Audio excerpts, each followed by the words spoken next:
King Charles I of England had his head cut off after a trial.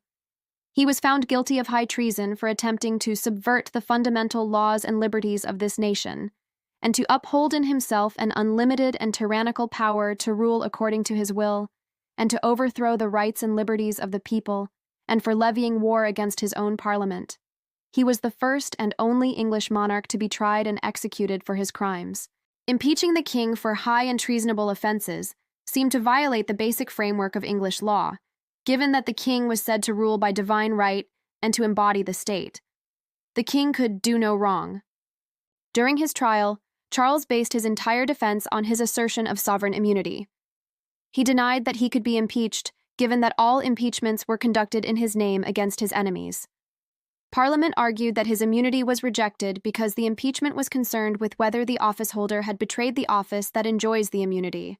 So, the king was impeached in a personal capacity, not as the king. He was impeached for not doing what the king is required to do, namely serve the best interests of his nation, people, and parliament. For Charles, his only master was God. He was the divinely appointed king, and no one could put him trial. The person in the office could not be distinguished. The office was his because of the person he was. Parliament rejected that position. The person serving as king was accountable to the nation, people in Parliament, and if he attacked the nation, people in Parliament, then he was guilty of treason. The true sovereign, in this view, was the nation, people in Parliament, and the king effectively served at their pleasure, not at God's. A king who does harm to his people has no immunity. He has failed to be a king.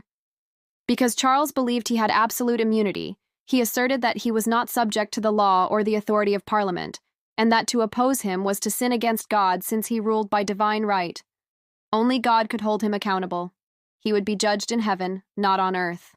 How does all this impact King Donald Trump in the USA? Does he have sovereign immunity?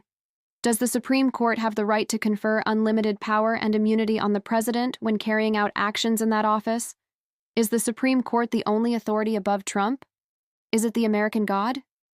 What happens when the legitimacy of the Supreme Court is challenged? Just as the legitimacy of Charles I was challenged by those who thought he was injurious to the interests of the state. Ultimately, the military is the supreme power. Cromwell was in charge of the New Model Army, and that made him the supreme power in the state.